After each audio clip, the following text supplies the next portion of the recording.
All right, folks, welcome to week 2.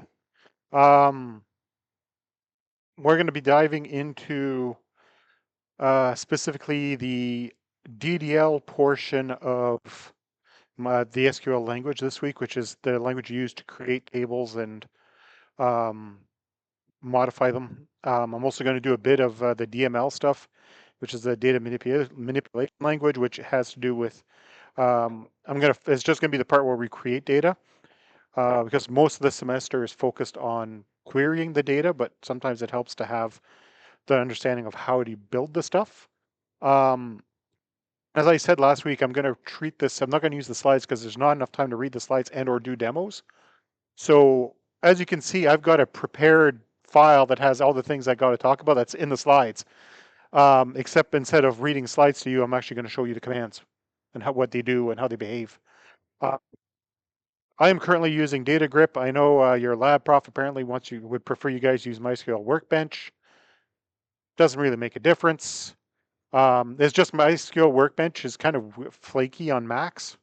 It's got moments where he was giving me an example that was not one I'd heard of before, where it can come back unless you completely quit. It also historically I've seen problems with icons disappearing, but if you have problems with MySQL Workbench, you can just use the grip, whatever. Here, the lab instructions have a link on how to install Data Grip and how to configure your data source. It's really straightforward, and I'll show you guys that now. So when you load this up, you won't have anything down the side. You're going to do is you go data source, and you pick MySQL. If you haven't done it before, it'll be somewhere down here. And then it gives you a choice to create a new one. You put in your username. I have a special install MySQL on my machine that doesn't actually have a password. So you test the connection. If it says it's succeeded, congrats. Then you go to the schemas and you pick the new ones, and then you hit OK. And that's it. Uh, the the little video that's in the lab instructions covers that just like that. It's fairly straightforward. Okay. Now to get into the actual meat and potatoes of today's lecture. So today's lecture I'll be creating a database, making changes to it, and eventually destroying it. I will be taking this file and posting it to Brightspace so you guys have a complete example of the work that I did today. So every week I'll be posting literally the commands I did in class. I'll be giving it to you guys. So you have an actual working copy of everything. So if you want to create something in a database that uses SQL, the command is create. Then you tell it what you want to create. In this case, we're going to create a database.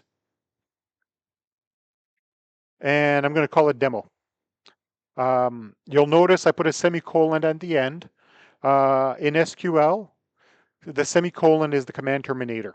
So you can have multiple commands in an SQL file. However, the semicolon is what tells it this is a new command. And then I'm just going to run this. Now, depending on what you're doing, excuse me, which application you're using, it'll give you a bit different output, but it's basically saying it succeeded. The database was created. Just because a database exists doesn't mean you can connect to it, you're connected to it. It just means it's been created. So in MySQL, if you want to connect to the database itself, the command is use. So one of the things sometimes I'm typing lowercase. The SQL language itself is case insensitive.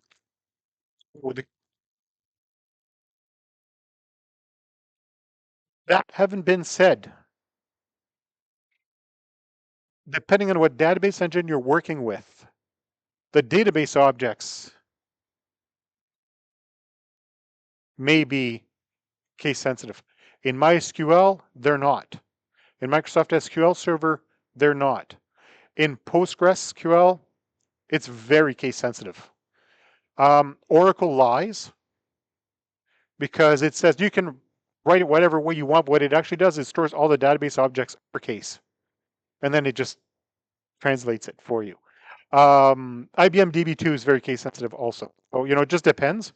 Just be aware that the SQL language itself is not case sensitive, but the object names may be, so you might as well just make them all lowercase just to be on the safe side. So I'm going to run the command use demo, and now I am connected. It's hard to see on the screen, but you'll notice in the corner here, this changed the word demo because that's the database I'm connected to. In MySQL Workbench, when you use the use command down the side in your object browser, it'll actually like bold the database table. All right, so the next command I'm going to run is when you're first connecting to a database and you're not sure what's inside of it, there's a command called show tables. And in this case, I just created the database, so it's empty. So there's nothing there. I am going to show you guys what it looks like in a moment. So now I'm going to create a table. So remember last week about tables? They're like Excel spreadsheets. They contain the data. To create a table,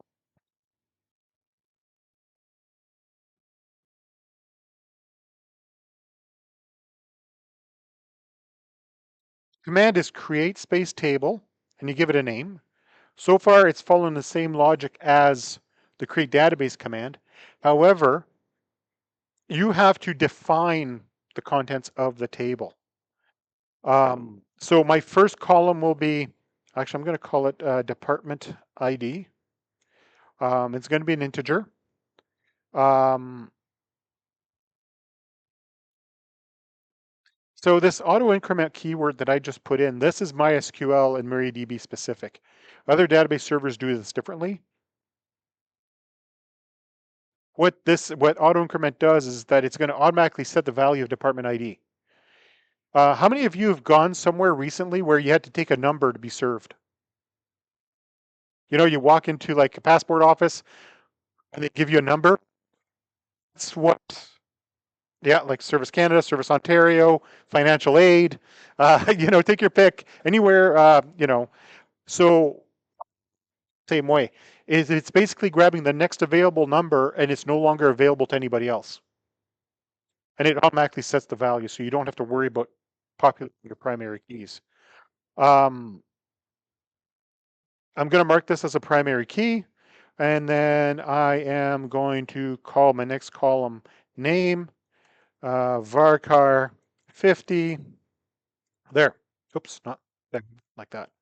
So my database table will have two columns. One's department ID. It's going to be an integer, whole numbers. The second column is going to be a column called name, which we're going to put in the name of the department in. Mute my phone. and it's going to be varchar 50. In level 2, you're going to learn more about data types. But varchar means a variable character field. It'll hold letters, numbers, and special characters. No space of whatever you put into it. So if you put in one, it occupies. And because this is MySQL, you have to tell it what database engine to use. Actually, no, MariaDB really had to tell it what database engine to use. MySQL will do it by default, but it depends what default you have set. So therefore, the reason I'm including engine equals InnoDB is it's telling the MySQL database server that you're going to use something called InnoDB as the table engine. And InnoDB is the advanced engine for MySQL and MariaDB. It's the one that allows you to have proper relationships, transactions, that kind of stuff. It has a bunch of other engine types. Some of them are optimized for speed, others are optimized for memory usage, but the MySQL table, the same feature. Every other database engine have to turn it on. And then I'm going to run this, and we're going to find out if I got it right. Apparently completed successfully. So you can see there's my little green check mark saying it didn't blow up. So now if I go back to show tables, So I'm going to put in the show tables right here. You'll see now that I have a table called department, and I should have called that departments. Um, okay, we're going to roll with, let me just, you know what, we're going to leave it like that. Okay, so I now have a table. I'm going to show you guys the equivalent of Hello World as far as SQL goes. So often you'll hear the expression when you learn how to Hello World. Often the very writes. Basically put, it's a one-liner program that prints out the words Hello World. There's no really such thing in SQL, but the close is select star from a table. It is the most basic SQL statement when it comes to retrieving records. Starting next week, we're going to focus significantly more on select. However, select star from whatever will work to show you guys, what's happening. And right now I did, if you look at the bottom, empty, no results. The output will say 0 row retrieves, ran in 5 milliseconds, took a few milliseconds to actually respond. So we created a database, we created a table. This table has no data in it. So what do we do next? We're going to add some data to this table just to show you. Now,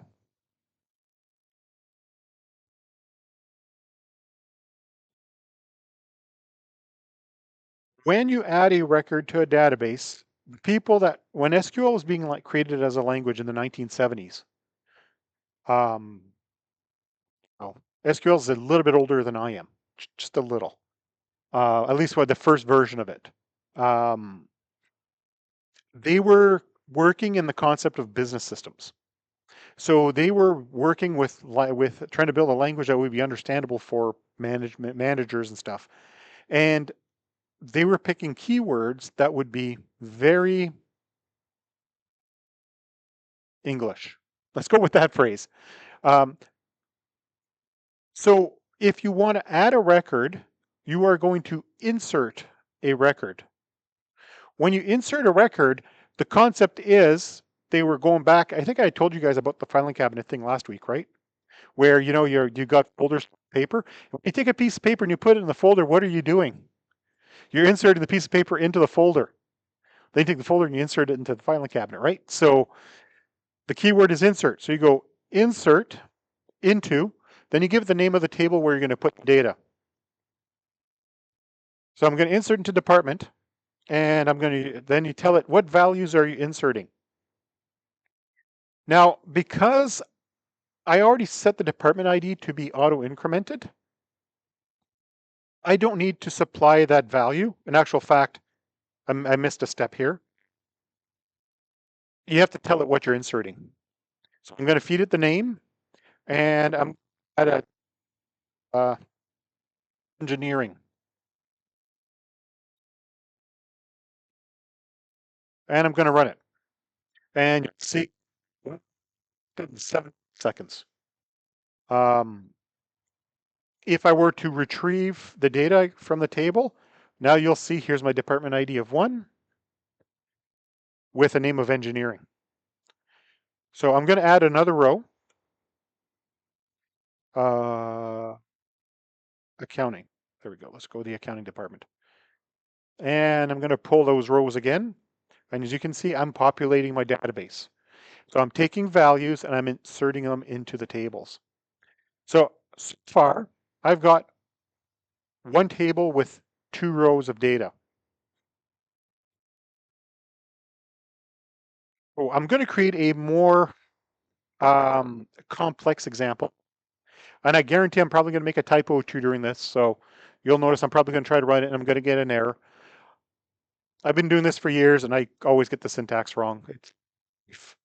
Um, you don't create table commands like 10 times a day. So you create your database, then you use it. You don't tend to constantly be creating new things, new structures. So the muscle memory is not as strong there. So I'm going to create a table called employee.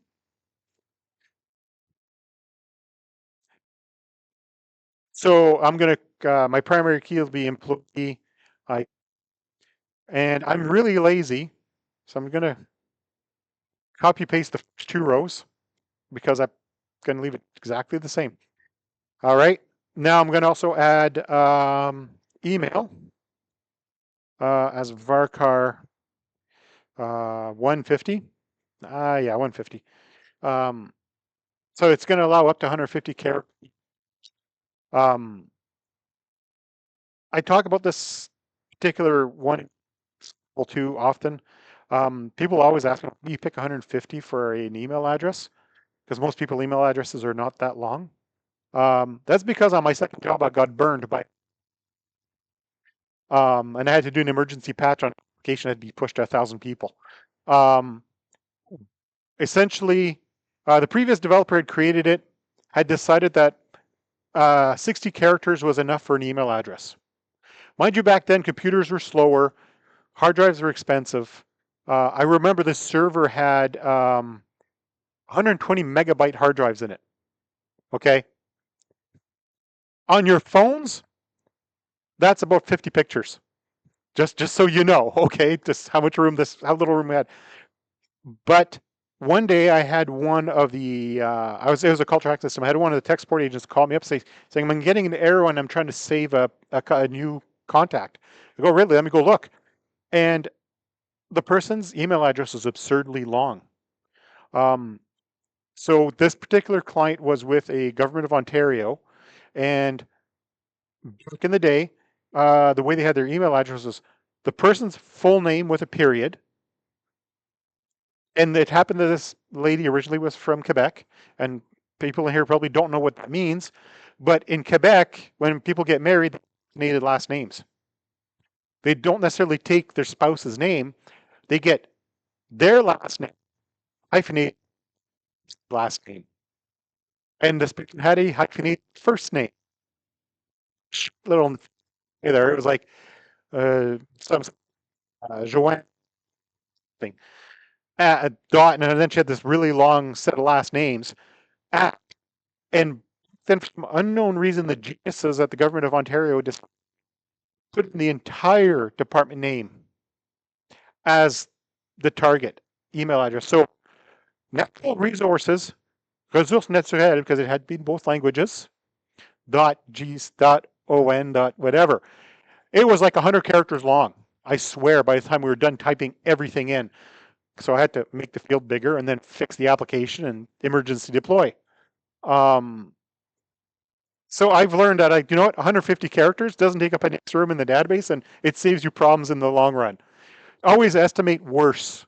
So whenever you're trying to decide how long a field of data should be, whatever you think it's going to be, probably double it just to be on the safe side. Because you know, I've had some students names or some names. All right, so I am going to add another rule that you haven't seen yet. It's called not null. When you create a table or you set a table, you can set not null. If it is not null, it means the value is required. It will not allow a null value.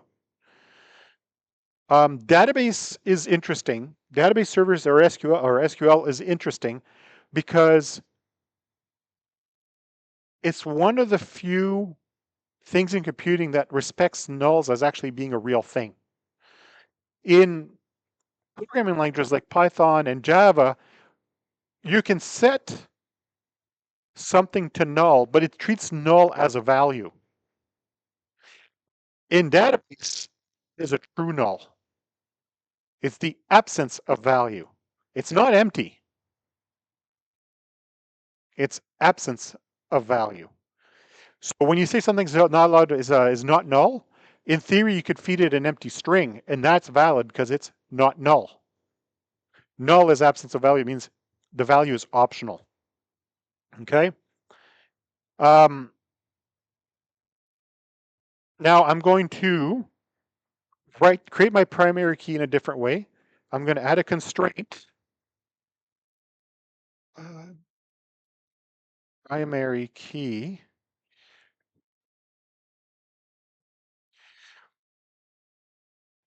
Okay. And I need to actually add one more field here, and that's going to be an INT. And because remember last week I talked about how relationships work by using fields between two tables that have common values. In this case, an employee belongs to a department. Therefore, I want to store the department ID that the person works at. Not the department itself, just the reference to it, which is the ID. So I need to create what's called a foreign key. Constraint foreign key. And then you tell it what field is the foreign key.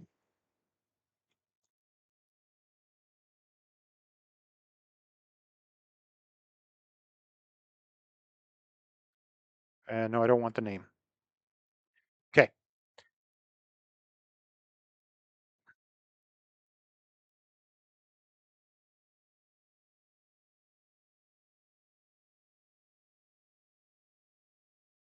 And then I'm going to run this and see if I got it right before I start explaining every piece of it. Apparently it worked. Good. I got it right. I got my syntax right on the first try. I think it might be the first semester in years. So I'm going to create a. I showed you guys that with a simpler table. I've got an employee ID. It's an integer. It's auto increment. It means the number will go up automatically. I have an employee's name. It's varchar 50. I'm only allowed to put in a 50 character name. Probably too short for some parts of the world, but that's okay. I supply a name. Email address, nice and long. I'm allowing it to be null because often when somebody gets hired, they don't have their email address right away until it goes through the IT department, and then the email address gets created later. I'm also got a department ID column, which will be holding values that reference departments. I created my primary key in a different syntax. So you'll notice it says constraint primary key employee ID. So it's saying this table has a rule, a constraint. Its primary key is the employee ID. If you are going to be using compound keys, these are keys that have more than one column. You have to do it this way where you do a comma delimited list. So for example, if I had another thing in here, I want to do this, but I could do this, and that would give me a compound key where both fields participate in the primary key. Then I've got a constraint. This one's a foreign key. It's saying that, okay, in department ID, its values reference the department table and specifically the department ID column in the department table. So it's saying that you cannot add a value in the employees table, in the department ID column for employees, you cannot add a value in there that does not exist in department. And I will show you guys that in a moment. So before I go past this, I'm going to describe this table. Describe allows you to look at the contents of the table. So it shows the employee ID. It's a primary key. It's auto increment, name, email. See, these two are not null. By the way, when something is marked as a primary key, it is going to be not null by default. Because if you're using that as the unique identifier, you can't allow nulls because nulls don't have a value. And then you'll notice that here it says on department ID, the key is mul. What weird character set they mean, but basically it means foreign key. Okay. So I'm going to add an employee. Insert into employee. I'm going to go name, email, and department ID. And by the way, you can break things down on multiple lines if you want. It doesn't care about white space, semicolons. This is the opposite. It really, really cares about all the white space because it doesn't have command line terminators, right? So it really cares about white space. SQL, The only white space that count is the space, because that's what separates keywords.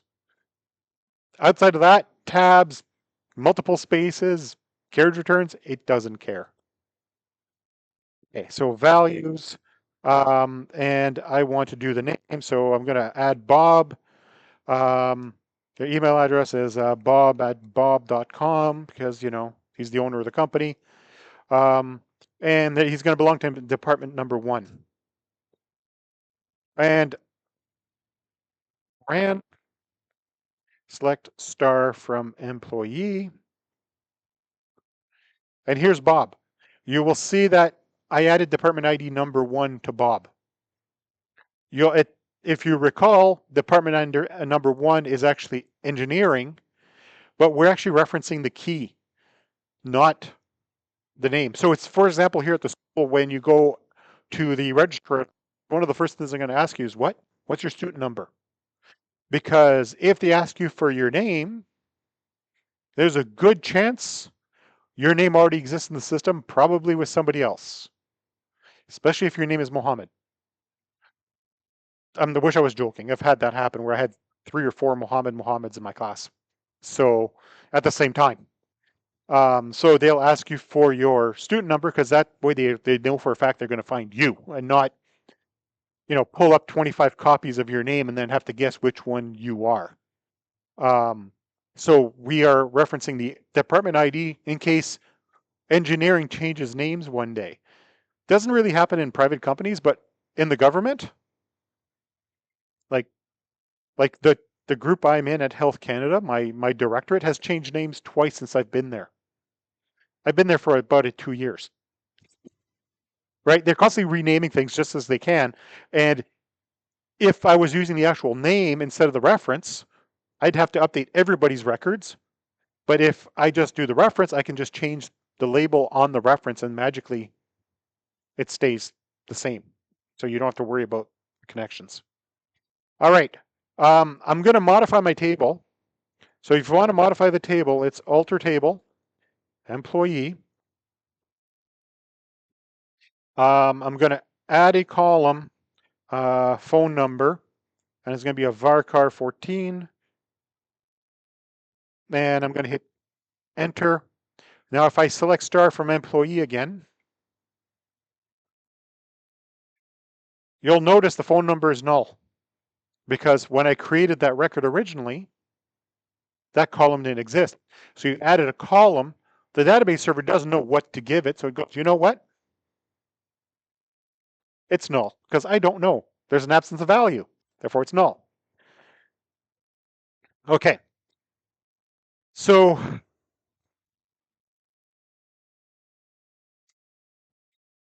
show table status is another way of looking at the table structures.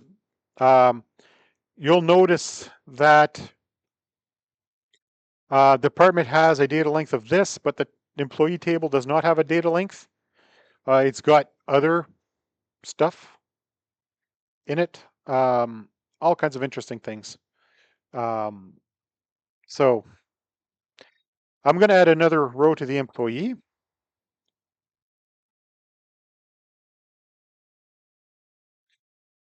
So this time I'm going to try to add it.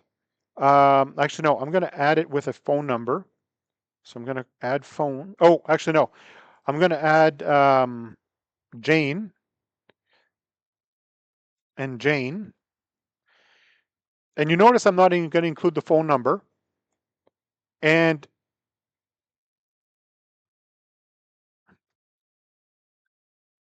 that will work. So a table for a column that allows nulls, you don't even need to specify it. You can, if you have it, you don't need to specify it and it'll just go in. If I were to, this time I'm going to add Charles to the accounting department and his phone number is that. The employees again, just to be on the safe side.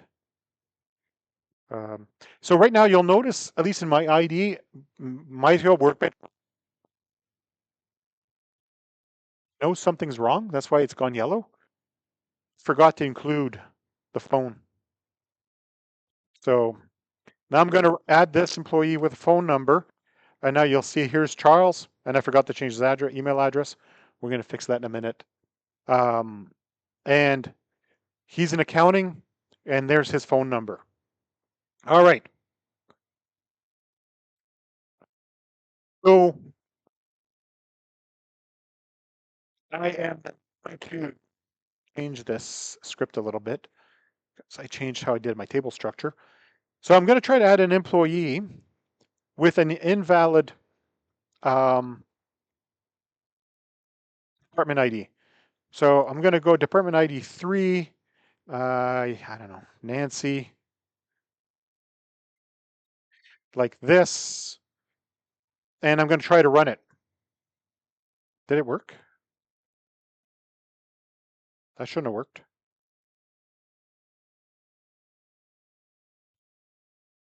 Right. Okay. Remember earlier I said it's really important to include the NODB because it turns on all the fancy features like referential integrity? Guess what? I forgot to include it. So it's not enforcing any rules. So all those constraints I took the time to create, they don't work. All right. So now you get to see command I wasn't planning to show you guys quite right away. It's a drop table.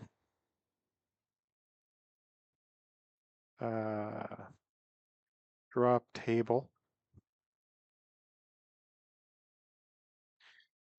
So if exists is optional, it's basically saying drop the table if it exists. If it doesn't exist, just don't do this because if it doesn't, you can't drop it, right? So it just avoids errors. So I'm going to drop the table. I'm going to recreate this. Okay. I'm going to insert into Bob. I'm going to alter the table. I'm just redoing everything I just did without explaining everything. Okay, I'm going to run these guys. Here's my stuff. And now hopefully this works. There we go. See that little red line? Let me grab the output. Cannot add or update a child row. Foreign key constraint fails. It's basically saying you add something to the table, foreign key, but the value you supplied to the foreign key did not exist in the parent, the source table. So this is called referential integrity. It's basically not allowing you to input invalid data.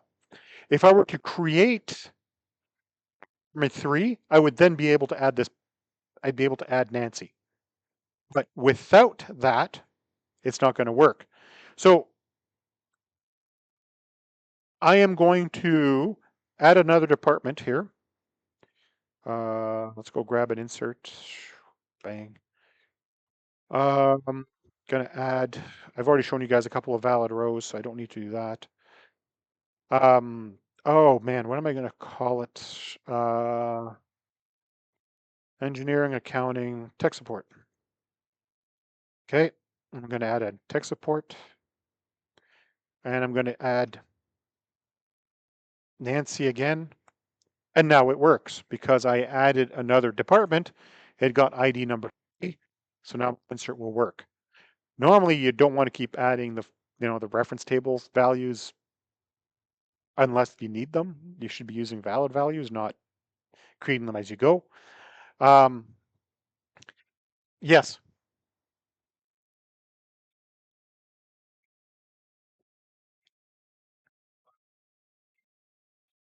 I did not set up a rule that the name needs to be unique. So yes, I could add the engineering again if I wanted. Yeah, it would get a new ID. So for example, let me go and I'm going to reinsert that, just to answer that question here.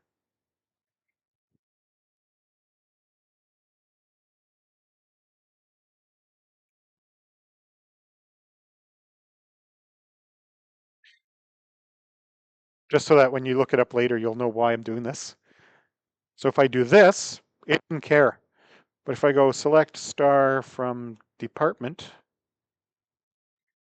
You'll see tech support's in there twice.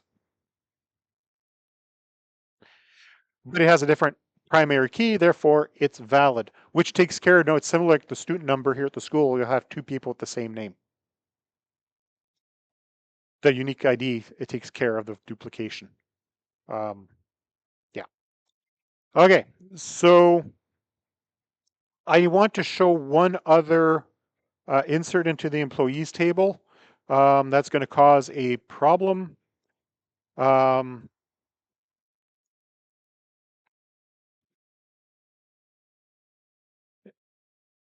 Insert record with not null field missing. So if you remember, I put the name as being not null.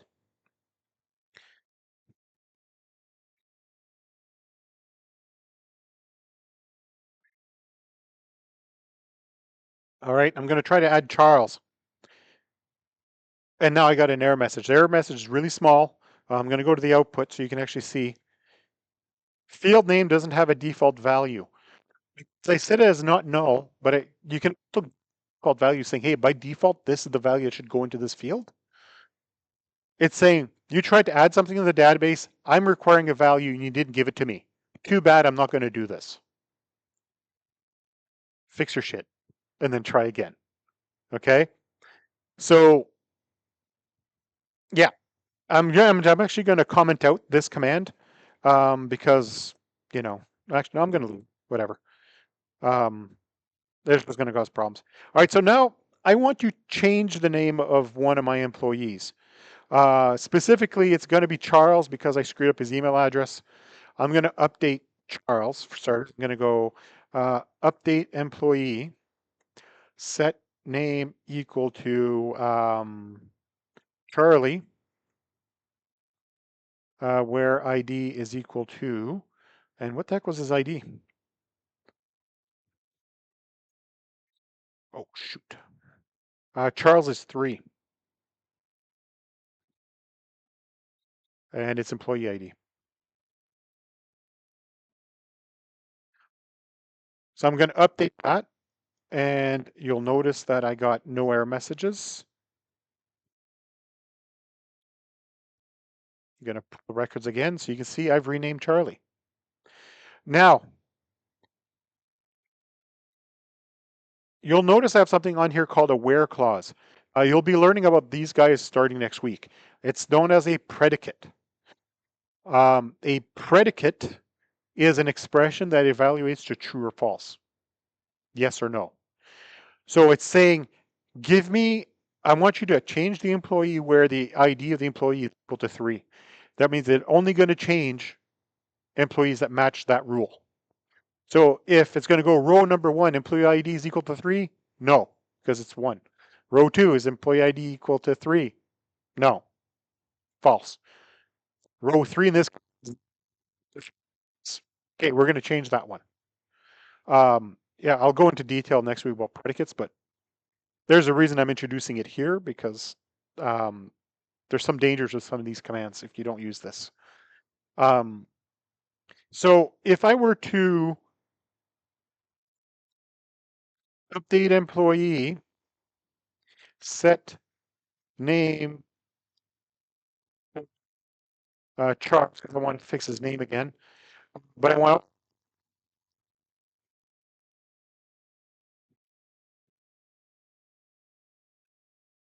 and I'm lazy, so I'm going to copy paste. You can alter the values, multiple values in the same table at once by comma delimiting it. So update tables, then you're going to column equal to value, and then if you have multiple columns, it's comma column equal to value, and then your predicate to be safe. If I remember, MySQL Workbench doesn't let you do some of these commands without a predicate, which I'll show you. But I'll show you guys these because it's going. You shouldn't do this because it's dangerous. So let's just say I wanted to do this again, and I don't want to do the predicate. I got to keep an eye on my time. I've got 9 minutes left. Okay. You will notice right here, update name equals Charles. to charles@bob.com, but I'm not telling it which employee record to change. What do you think is going to happen?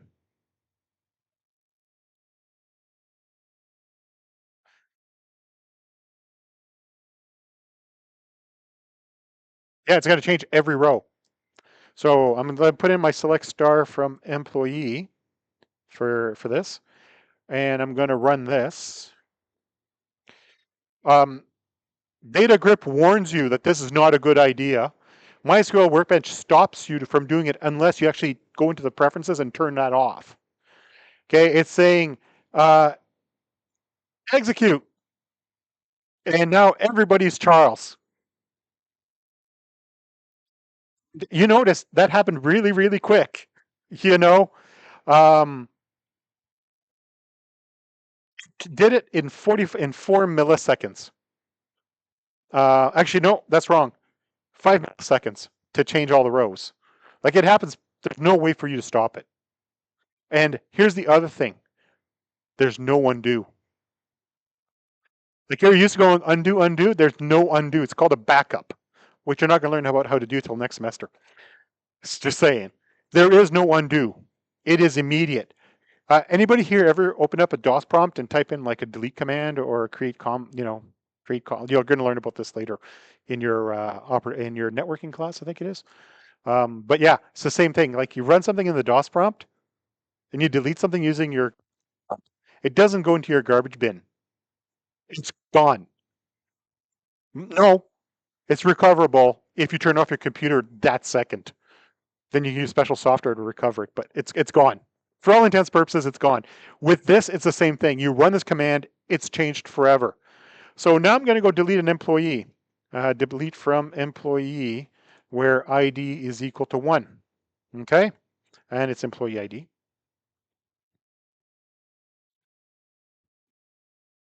Okay? One row affected. If I select star from employees, Bob, well, Charles, I guess now, retired. So if I go and just go delete from employee, what's going to happen? Everybody's gone. So I'm going to go select star from employee again, and the table is empty. Company is bankrupt, or somebody managed to do some intrusive commands.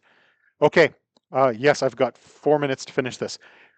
2 more commands left because I've showed you guys drop table, not intentionally, but showed you guys drop table. The next one is truncate.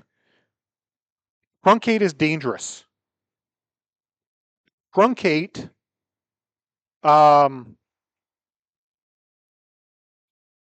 is like delete from employee. Oh, it's warning me I can't do that. Okay. And truncate department.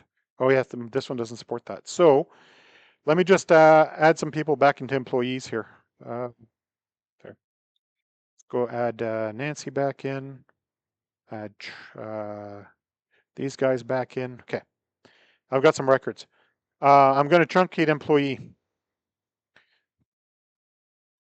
And it just runs. Now, what's the difference between delete and truncate? At a first glance, like if I do select star from employee, you'll notice that table's empty. All right, just like delete would have been, except here's the difference. Delete goes row 1, delete, row 2, delete, row 3, delete, row 1 million, delete. Delete can be slow if you're doing a lot of stuff. Truncate is like giving the table a lobotomy, which most of you guys are probably too young to know what lobotomies are, but essentially it's cutting out a piece of your brain. Essentially what it does is it goes into the table structure and it says, you have no data. So it has no data. You're not telling it, hey, let's take all these files and, shred them one by one. It's like you took the whole file folder and put it in the back of the Iron Mountain truck and it just gets shredded up, vroom, everything goes in one go. Truncate can basically clear out a multi-million row table in like 10 milliseconds. The delete might take a couple of seconds. Truncate is not something you use on the regular. It's often used when you are doing data transformations, like taking data from one source to another, and you got an in-between table. So you truncate it, and then before you do the job every time, make sure it's clean. So just beware, truncate's dangerous. And our last one, because we always clean up after ourselves, the command is drop database. And we're going to drop our demo database. And it disappeared out of here.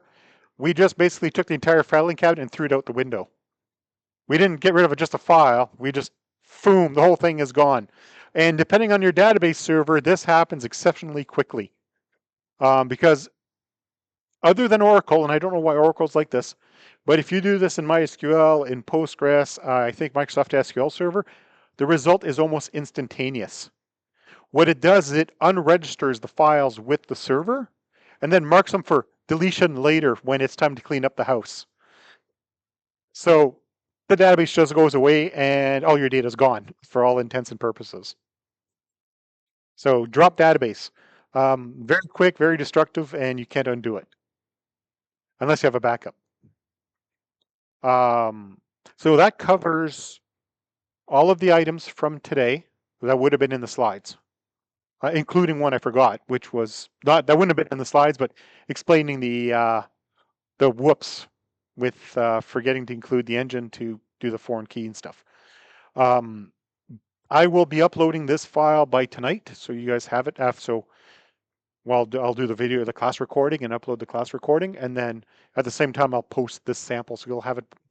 Unless something goes wrong on my way home today, you'll have it tonight. Okay? And got it done in 47 minutes. Right on schedule. All right, folks. I will see you guys